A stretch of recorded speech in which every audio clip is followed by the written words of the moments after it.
I should have seen the signs, but love has a way of covering your eyes, doesn't it? My name is Emily, and this is the story of how the man I trusted most betrayed me for months, and how my secret revenge left him speechless. When I look back, I can almost laugh at the little moments I ignored. The late nights, the sudden business trips, the way his smile changed, just slightly, when his phone buzzed in his pocket. But back then I told myself I was imagining it. I told myself love required trust. And I trusted him. Completely. We met 3 years ago, in the most ordinary way, through a mutual friend at a dinner party. He was charming, confident, the kind of man who looked people straight in the eye and made them feel like they were the only one in the room. That's what drew me in at first, that attention, that warmth. For months, he treated me like a treasure. Late-night drives, surprise flowers, endless promises of forever. And I believed him. Every word. But forever began to crack one rainy evening. He came home late again. His shirt damp, his hair messy, his excuse rehearsed.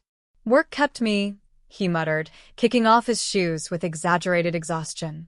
I remember smiling, hugging him, telling him it was okay. But deep down, something sharp twisted inside me. A whisper, he's lying. Have you ever felt that? That gut-deep knowing that something is wrong, but you can't prove it? You lie awake at night replaying conversations, wondering if you're paranoid, wondering if you're crazy. That was me. I stared at the ceiling, listening to him snore, telling myself to stop overthinking. Because love blinds you, and trust, once given, is hard to take back. Still, the cracks spread. His laughter felt forced. His eyes avoided mine when I asked simple questions. He never left his phone unattended anymore. And when he did, it was locked tighter than a vault. The man who once couldn't wait to share his world with me now seemed to live in another. I clung to the hope that it was stress. Maybe work really was harder than usual. Maybe he was just tired, burned out. So I tried harder. I cooked his favorite meals. I planned little date nights. I wrote him notes, tucked them into his jacket pocket. But the more I gave, the more distant he became. And then came the night that shattered it all. It was late. He was in the shower, humming softly, his phone buzzing on the nightstand. Normally, he never left it behind. But this time he did. The screen lit up. My heart skipped. And there was one text message. For words that made my world spin. Can't wait to see you. My hands shook as I picked up the phone, staring at the name on the screen. Not mine. Not anyone I knew. Just a stranger's name tied to the man I thought was mine. I could have screamed. I could have thrown the phone at the wall. I could have ripped open the bathroom door and demanded answers. But instead, I placed the phone back down carefully, like nothing had happened. When he came out, towel wrapped around his waist, smiling as if the world was normal, I smiled back. Because in that moment I knew. This wasn't the end of my story. This was the beginning. He thought I was blind. He thought I was naive. He thought I would never see the truth. But I did. And I wasn't going to let him know. Not yet. My silence wasn't weakness. My silence was strategy. And if he thought he could lie to me for months without consequence, he was about to learn the hardest lesson of his life. Because I wasn't just the woman he betrayed. I was the woman who was about to turn betrayal into justice. He had no idea the storm he had just awakened. The morning after I saw that message, I woke up before him. I remember lying there, watching the rise and fall of his chest, wondering how many lies were hiding behind that calm face. His arm was draped over me, heavy, warm, familiar, and yet I felt nothing but cold. The night before, one text had cracked open a door I could never close again. Can't wait to see you.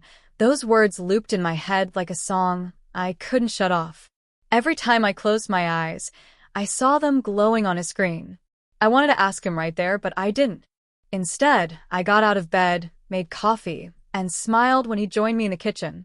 He kissed my cheek, thanked me for breakfast, and slipped out the door with his usual, "See you tonight." See you tonight. But who else was he planning to see? That day, work felt impossible. My hands kept shaking, My mind replayed scenarios I didn't want to picture. Was he meeting her for lunch? Was he lying in her arms at night while pretending to be tired with me? Every possibility stung like fire against my skin. And yet, I stayed quiet. Because anger burns fast, but patience cuts deeper. I needed to be sure. The first thing I noticed was his schedule. Suddenly, he was busy every Wednesday night. He used to love midweek dinners with me, little escapes to break the monotony. But now? Wednesday was off limits. Meetings, he said. Always meetings. And then there was his phone. Before, it used to sit casually on the table while we watched TV. Now, it was glued to his hand, face down, locked tight. Sometimes he even took it with him into the bathroom, like it was his lifeline. That wasn't normal. That wasn't love. That was secrecy. So I started watching. Not obsessively, not yet, but carefully. I paid attention to the small things. The way he lingered in the driveway after work, scrolling before stepping inside. The quick glances he gave me when a message popped up. The faint smile tugging at his lips, a smile that used to be mine. And every detail confirmed what my heart already knew. He was lying. Still, I told myself I needed proof. Because if I confronted him too soon, he'd deny it. He'd twist it. He'd call me paranoid, dramatic, insecure. And part of me feared he'd convince me of that. So instead, I kept my mask on. I laughed at his jokes. I held his hand in public. I let him think he was safe, that his secret was buried deep. All while the fire in my chest grew hotter by the day. One evening, he came home late again. His shirt smelled faintly of perfume, not mine.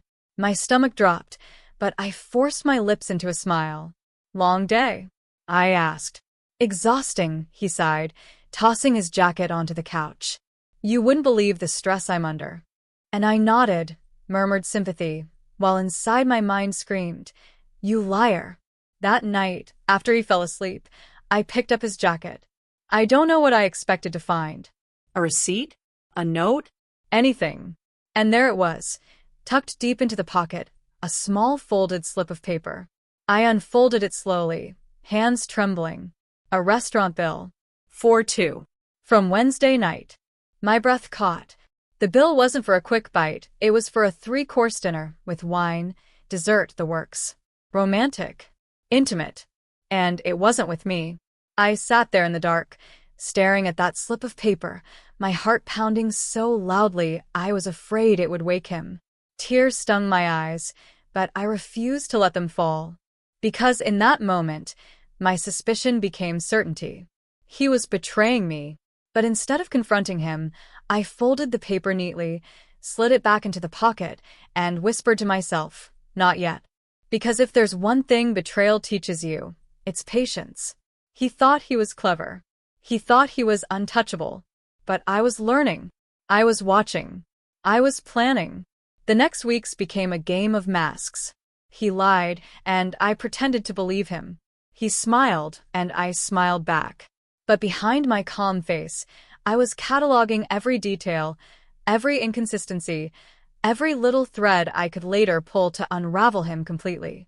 Friends noticed, too. My best friend, Nicole, leaned across the cafe table one afternoon and whispered, Emily, you look different. Is everything okay? I wanted to spill everything, to scream out the truth, to let the storm out. But I couldn't, not yet. So I smiled, shook my head, and told her I was just tired. Because this wasn't just about heartbreak anymore. This was about strategy. I wasn't just a woman betrayed. I was becoming a woman who would make betrayal regret ever crossing her path. And he had no idea. Every morning, he kissed me goodbye. Every night, he lay beside me. And every moment in between, I quietly gathered the evidence of his lies. Little did he know, with each secret he thought he was hiding, he was actually handing me the keys to his downfall. And soon, very soon, I would use them. From the moment I uncovered that first receipt, everything changed. Not in obvious ways, no dramatic confrontations or shouting matches, but in the subtle, quiet moments that made the heart ache and the mind sharpen. I became a detective in my own life. Every action he took, every word he spoke, Every glance he cast became evidence. And while he thought he was untouchable, I was quietly building a record that would someday expose him completely. At first, I followed him discreetly, just to confirm what I already suspected. I trailed him through dimly lit streets after work, staying just far enough behind that he would never notice. I watched as he parked his car in shadowed lots, met a woman in a cafe, leaned in close, whispered something that made her laugh. I didn't see her face clearly, but I didn't need to. I knew. I felt the truth settle in my chest like a weight, heavy but clarifying. Each observation burned, yes, but it also strengthened me. Betrayal has a way of forging determination in its victims, and I could feel that change in myself. The woman who had once been naive and trusting was gone. In her place stood someone calculating, patient, unyielding. I started documenting everything. Every date, every place, every unusual activity went into a notebook I kept hidden in my drawer. I took photos when I could, screenshots of messages, copies of receipts, timestamps. Each piece was a puzzle I was piecing together, slowly, deliberately. And as the pattern emerged, the picture of his double life became impossible to ignore. At home, I played my role to perfection. I laughed at his jokes, prepared his favorite meals, even teased him gently when he returned home late. Outwardly, I was the loving, devoted partner. Inside, I was a storm, gathering energy for the perfect moment. He thought I was blind, weak, unsuspecting. But I was none of those things. One particularly long evening, he returned late again, claiming he had to finish a last-minute client presentation. I watched him disappear into the bedroom, phone glued to his hand. I waited 15 minutes, then quietly slipped out of the house. Driving behind him, I followed to the end of a narrow street, where he parked in front of a small, warmly lit cafe. And there she was. I didn't rush in, didn't confront, didn't cry. I sat in my car, taking in the scene. He leaned close, his hand brushing hers. They laughed, shared drinks, whispered secrets I wasn't meant to hear. And I felt clarity. The heartbreak was there, yes, but it was overshadowed by focus. I knew what I had to do. Back home, I began the meticulous work of turning hurt into strategy. I researched ways to collect evidence legally and safely. I opened a separate bank account under my name, small, unremarkable transactions to avoid detection. I arranged consultations with a private investigator and a lawyer. Everything I did was precise, calculated. I wasn't seeking vengeance for the sake of anger. I was seeking justice, clarity, and protection. The private investigator became my unseen ally. He confirmed what I couldn't fully prove myself: dates, times, locations. He gathered video footage from parking lots and public spaces. He documented patterns. And he reminded me to be careful. One wrong move, one impulsive confrontation, and all my efforts could backfire. My lawyer, professional and calm, guided me through the legal implications. "Documentation is everything," she said one afternoon. "Once you have a verified record, nothing he can say will hold up against it." Her words became a mantra. I filed messages, screenshots, financial records, and photos, organizing them with the precision of a meticulous archivist. Each folder had a note: what it was, where it came from, and why it mattered. At home, the tension was suffocating. He never knew what I was planning, never suspected that the woman he thought was weak was quietly orchestrating the stage for his exposure. Every evening, he would smile, kiss me, ask about my day, and I would nod, smile, and ask trivial questions back. Meanwhile, I was cataloging, strategizing, imagining the moment the truth would surface. The more I uncovered, the more his deceit astonished me. Not just the emotional betrayal, he was draining finances, funneling money into a life I wasn't part of. Receipts for hotels, restaurants, gifts. Credit card transactions I didn't recognize. It wasn't just lies, it was manipulation on every level. And yet, I remained calm. Because while betrayal is painful, clarity is power. Every proof I gathered, every observation I made, every hidden transaction I discovered became ammunition. I didn't plan to use it impulsively. I wanted precision. Timing was everything. One night, as I sat alone reviewing the growing mountain of evidence, I realized something important. The perfect revenge isn't loud. It isn't emotional or vengeful. It is silent, patient, unstoppable. It is calculated in a way that leaves the deceiver powerless, exposed, and without excuses. I practiced my silence at home, too. Friends would ask if I was okay. "You seem different," they'd say. I smiled and said I was fine. They couldn't know. Not yet. They didn't need to. I also began planting small traps to confirm the story for myself. Casual questions about meetings, gentle inquiries about expenses, subtle remarks about why he seemed distracted. All of them aimed to see his reactions. Every twitch, every hesitation, every unconvincing lie was another thread in the web I was weaving. And then came the moment I truly understood the power of patience. One evening, he bragged about a new client dinner that conveniently fell on a Wednesday, the night he was always absent. I smiled, nodded, and didn't comment. But I recorded it in my notebook. Later, I confirmed the location, checked the receipts, and cross-referenced the date with the messages I'd captured. Everything aligned perfectly. By now, I wasn't crying anymore. I wasn't pleading or angry. I was calm, almost cold. Each betrayal-fueled strategy instead of despair. And with each piece of evidence, the picture became undeniable. He had built a double life, thinking no one would notice. Little did he know, the woman he had underestimated was no longer the same person who had loved him blindly.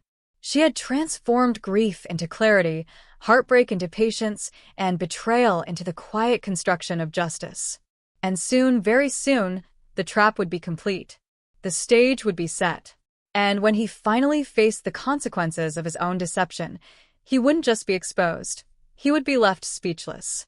Because revenge, when done with care and precision, isn't about anger. It's about truth. And the truth, after months of lies, would speak louder than anything I could ever shout. I didn't want his downfall to look like a tantrum.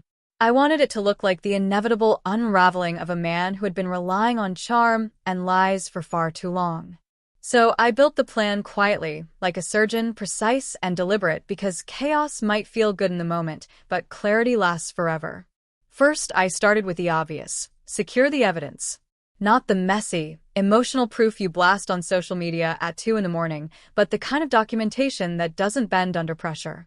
I printed texts, bank records, hotel bookings, receipts, every little thing that added up to a pattern. I created labeled folders on my laptop, and I backed them up on 2 external drives I hid in different places in the house. I also made secure copies offsite. If he discovered one file, there would be others waiting. If he tried to destroy the digital trail, there would still be paper. Redundancy, I learned, is the friend of someone who wants the truth to survive. I kept lists. There's a strange calm that comes from writing down chaos. I dated every entry, wrote exact times when possible, and included context: who was there, what he said, how he behaved. I developed a habit of ending each note with a single line. Source verified? If the answer was no, it went into a separate pile to be corroborated. If the answer was yes, it went into the folder marked use when ready. Organization made the plan less personal and more professional. It turned raw pain into something I could act on without flinching. Then I thought about witnesses. One woman's accusation against a well-liked man can easily be dismissed as jealousy. I needed people whose voices would carry weight, neutral witnesses who could confirm facts without emotion. So I started quietly asking questions. Not confrontational ones, but casual. Did they notice him leaving late? Have they ever seen him on Wednesdays? People love to tell stories. Sometimes they don't realize their anecdotes are evidence. A receptionist mentioned a recurring name on the schedule. A taxi driver remembered dropping him off past midnight on dates he'd said he was at the office. A neighbor noticed a different car parked in our driveway on a night he claimed to be working late. Each small confirmation made the web of truth thicker. Money, I realized, would be the perfect lever. He wasn't just lying about his time. He was siphoning our savings into a secret life. Numbers don't have feelings. They don't cry or beg. They only show where things went. I methodically traced transactions, flagged recurring payments, and followed the money trail until it led to credit cards and accounts I didn't recognize. When the pattern became clear, it wasn't just betrayal anymore, it was theft of trust and resources. That changed the stakes from emotional to legal, and legal is where clarity lives. I opened a separate bank account in my own name, small, unremarkable, the kind that wouldn't trigger questions if he glanced at our statements. I transferred a modest emergency sum into it over several months, so it looked like routine budgeting rather than a dramatic escape fund. That money would pay for anything I needed: lawyers, investigators, a safe place to stay if the situation escalated. Financial independence in the midst of betrayal felt like armor. It gave me options, and options soften fear. Next, I hired professionals. A private investigator was worth every penny. He worked quietly, legally, and with an efficiency I envied. He confirmed times, gathered surveillance footage from public areas, and verified the identities of the people my husband met. He also taught me an important lesson. Not all proof needs to be dramatic. A time-stamped parking lot video, a receipt with a matching date, a pattern of messages. Those are the things that stand up to scrutiny, not shouted accusations. The investigator handed me a clean, organized file that looked more like a case than a personal vendetta. That file would be hard to deny. My lawyer's office felt cold and clinical, which was exactly what I needed. She advised me on how to document, so that everything would be admissible if it came to court, and she warned me about the dangers of being sloppy. People get emotional and make mistakes, she said. Don't let him bait you into an impulsive action. Let the record do the talking. Her calm voice steadied me more than any pep talk. I wanted justice, not drama. Her advice kept me from burning bridges I'd later wish I had left intact. At the same time, I rehearsed the softer parts of the plan: how to appear normal, how to drop my guard convincingly so he'd keep exposing himself. If you want someone to keep lying to you, act like you still believe them. So I cooked his favorite meals, laughed at his jokes in front of friends, and complimented him when family was around. People who looked at us would see a happy couple, and that was exactly what I wanted. His arrogance was my ally. He believed his act so thoroughly that he performed it in front of our witnesses. I also thought about the social landscape. He worked at a firm where reputation was a currency. A tarnished name could cost him clients, promotions, and friends. Instead of shouting in public, I decided to place facts where they would cause real consequences. A carefully worded letter to HR with copies of expense receipts, an audit request submitted through proper channels, and a confidential note to a mutual friend in finance who might question the suspicious transfers. I didn't want to humiliate him with gossip. I wanted institutions to respond. Systems, unlike people, are forced to act when faced with proof. There were nights when the plan felt monstrous. I lay awake imagining his face when everything fell apart, and a part of me wondered if I'd become someone cold and vindictive. Those moments made me question my own motives. Was I doing this out of spite or survival? The answer wasn't simple. I was angry, yes. I was hurt, deeply. But beneath the anger was a fierce need to protect myself and to ensure that he couldn't continue to use charm and lies to skate through life unscathed. That's how I justified the plan to myself. This was not cruelty. It was accountability. As the trap neared completion, I fine-tuned the timing. Timing was everything. Expose him too early, and he might deny, manipulate, or even retaliate. Wait too long, and he might disappear into deeper lies or move assets beyond reach. I chose a moment when his guard would be lowest, a family gathering I planned under the guise of bringing everyone together for a casual Sunday. He would be surrounded by people who trusted him, my parents, his parents, a few close friends. I wanted the truth to fall into their hands, not into the void of internet speculation. Part of preparation was rehearsing my reaction. I didn't want to give him the satisfaction of seeing me break down publicly. I practiced a calm voice, measured words, and a demeanor that communicated certainty rather than desperation. I wrote down the sequence in the order I would present it. Start with the financial evidence, then the dates, then the messages and photos. Let the math speak first. Let it be undeniable. Let witnesses corroborate details. I wanted the story to read like a case, not a spectacle. But plans need contingencies. What if he confronted me before the reveal? What if he destroyed the evidence or tried to discredit me? I created backup plans. Copies of everything were stored with my lawyer. Emails were sent to a trusted friend with clear instructions to forward if anything happened to me. I documented my interactions so nothing could be misconstrued as a setup. I was paranoid in ways that law and logic demanded, not because I delighted in deception, but because the stakes were real. There was also a psychological element I couldn't ignore.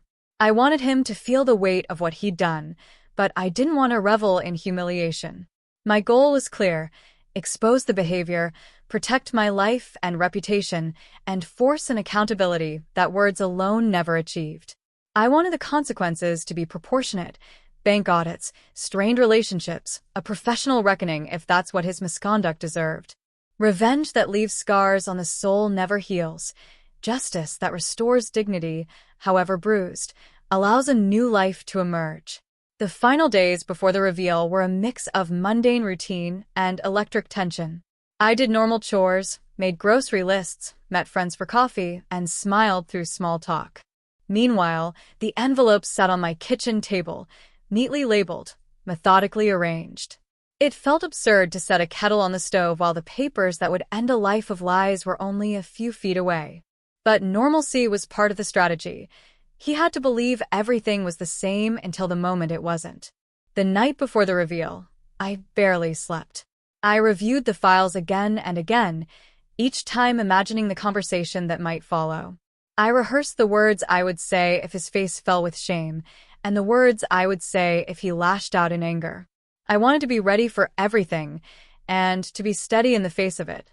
By dawn, exhaustion mixed with adrenaline and gave me a focus I'd never known.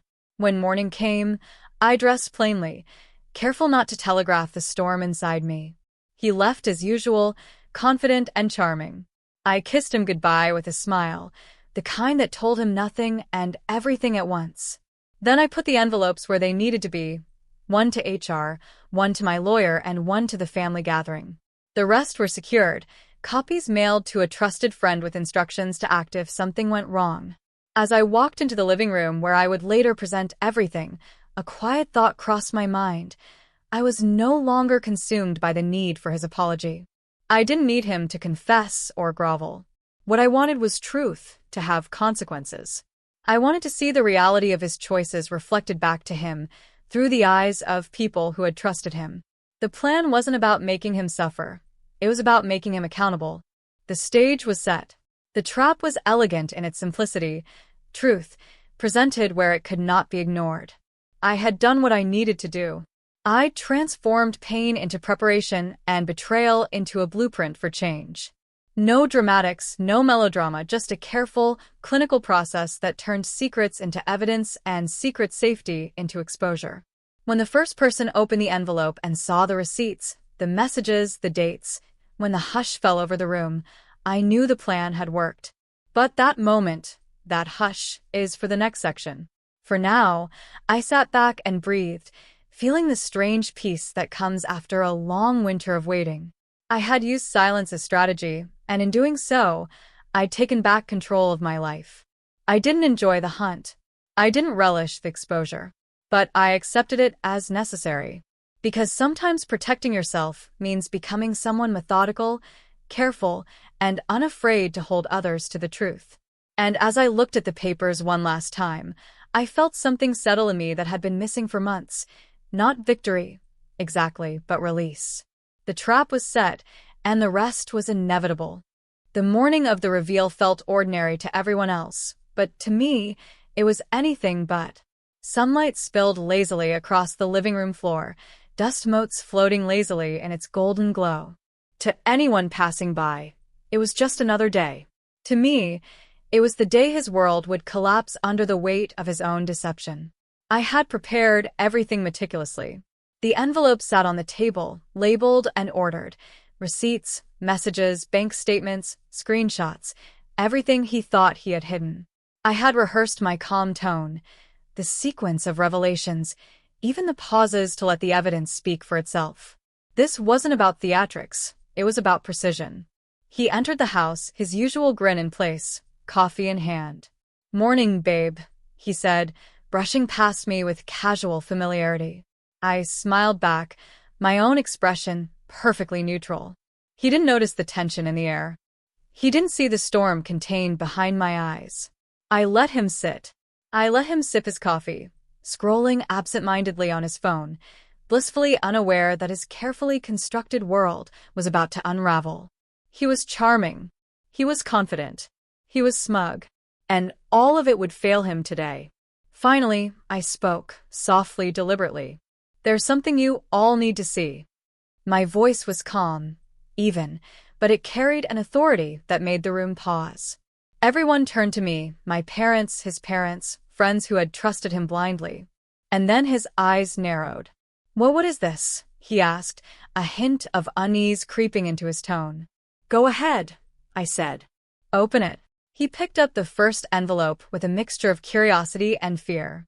As he unfolded the papers inside, the room fell silent. Receipts, messages, bank statements. Every lie, every secret, every betrayal laid out in meticulous order. I watched as his face changed, in stages. First confusion, then disbelief, then panic. His confident mask faltered, revealing the man who had thought he could lie with impunity. "Emily, this isn't what it looks like," he stammered. But the words sounded hollow, even to me. He was trying to grasp reality, but reality was holding firm. My mother leaned forward, eyes wide. What does this mean?" "It means," I said carefully, "that the man you thought you knew has been living a different life behind our backs. And now, the truth is here for everyone to see." He tried to snatch the papers, but I held my ground. "It's too late for explanations," I said. "This isn't about proving intent anymore. This is about evidence. And the evidence doesn't lie."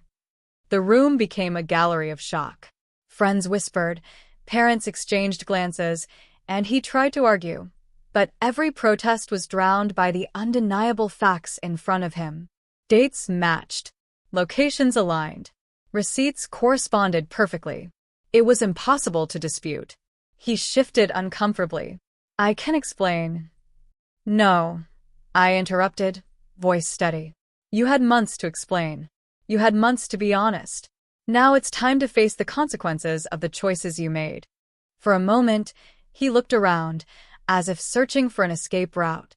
There was none. Every witness in that room had seen the signs he hoped would remain hidden. Every piece of evidence had been verified. He had nowhere to hide. Then came the part one had been waiting for, the reaction of others. His parents, who had always seen him as perfect, looked at him with eyes wide in disbelief. Friends who had admired his charm now seemed disillusioned, whispering about dates and dinners they had never known. The weight of collective judgment pressed down on him. He sank into the chair, defeated, speechless for the first time in years. His arrogance, his smirking confidence, his sense of untouchability, all shattered in one quiet, devastating moment. And I realized something profound as I watched him. Revenge isn't about satisfying anger. It's about creating clarity. It's about allowing truth to speak louder than any argument, louder than any manipulation. Watching him face the consequences of his own deception was not cruelty, it was justice. He tried one last desperate move. "You planned this? You set me up?" I met his gaze evenly. "No." "You set yourself up. I simply let the truth have its stage." The silence that followed was suffocating. Every whispered conversation, every shocked glance, every heartbeat in the room echoed the same message. He had been exposed. And this exposure was permanent. For months, I had imagined this moment. I had imagined his shock, his denial, his attempts to manipulate. But the reality was more powerful than I could have imagined. He wasn't just surprised, he was stripped of the armor he had worn for years. He wasn't just embarrassed, he was confronted with the undeniable consequences of his actions. I felt a strange mix of relief and calm. No triumph, no celebration, just the quiet satisfaction of knowing that truth had its moment. For the first time in months, I didn't feel like the woman betrayed. I felt like the woman who had reclaimed control over her life. And as he sat there, speechless, I realized that this moment, this silence, was more powerful than any confrontation I could have staged. Because words can be argued, charm can deceive, excuses can confuse. But the truth, laid bare and undeniable, cannot be disputed. He finally left the room, slowly, like a man carrying the weight of his own recklessness. The door clicked behind him, final, irrevocable. And in the quiet that followed, I allowed myself to breathe. Not with victory, not with revenge, but with the steady, profound relief of knowing the story had finally been rewritten. I had waited, I had observed, and I had acted. And now, the truth had spoken for me. After the storm of revelation passed, the house was quiet. Not the eerie silence of tension, but a different kind of calm, the kind that comes after truth has spoken and the dust has settled. He had retreated to another room, the weight of exposure pressing down on him like gravity, and I was left in the living room with the aftermath, the witnesses, and the undeniable reality of what had just occurred. For a long moment, I simply sat. I didn't feel victorious or bitter. I felt free. Free from the lies that had clawed at my mind, free from the tension that had shadowed every day, free from the fear of being deceived again. Freedom, I realized, doesn't come from revenge itself. It comes from reclaiming control over your life, your choices, and your boundaries. Friends and family approached me cautiously. My parents' expressions were a mix of concern, awe, and something like relief. They had always worried about my naivety, about my trust in him, but now they understood the depths of what I had endured and the careful precision with which I had handled it. They didn't ask for details. They simply stood by me, silently acknowledging the power of patience, observation, and truth. He, on the other hand, was quiet. Too quiet. The man who had commanded attention with charm, who had relied on deception as armor, was stripped bare in front of those who mattered most. He tried to speak, to offer excuses, to reclaim dignity, but the room was already full of the evidence he could not deny. Every word he tried to use was met with eyes that had seen, records that had proved, and minds that would not forget. In the days that followed, life began to recalibrate. People asked questions, some curious, some shocked, but I spoke little. I didn't need to narrate my pain or my triumph. The truth had done that for me. Each conversation, each acknowledgement from those who had seen the proof, reinforced the lesson I had learned. Clarity is stronger than anger, and preparation outlasts impulse. I also took time to reflect inwardly. Betrayal changes you. It forces you to examine the edges of your trust, the fragility of belief, and the importance of self-respect. I realized that while anger is a natural response, it is temporary and often destructive. It blinds you to opportunities and clouds judgment. Justice, when approached with strategy and patience, lasts. It doesn't consume you, it frees you. I thought back to the moments when I had hesitated, when I had questioned my own instincts. Each hesitation had been a test of resolve, each doubt a reminder that clarity requires calm. I had learned to separate emotion from action, to transform heartbreak into methodical strategy, and to allow truth to manifest without the chaos of uncontrolled retribution. That realization became a quiet source of pride. In practical terms, I began restructuring my life. Financial independence, emotional boundaries, and clear communication became priorities. I took control over decisions that had once been influenced or manipulated by him. I reassessed friendships, work dynamics, and personal routines. Everything I did reinforced my sovereignty over my own life. The betrayal had taken much, yes, but it had also gifted me a profound understanding of my own strength. I also learned the delicate balance of forgiveness and accountability. I didn't forgive him in the naive sense, nor did I seek to reintegrate him into my life. Instead, I forgave the situation, the deception, and the inevitability of human flaws.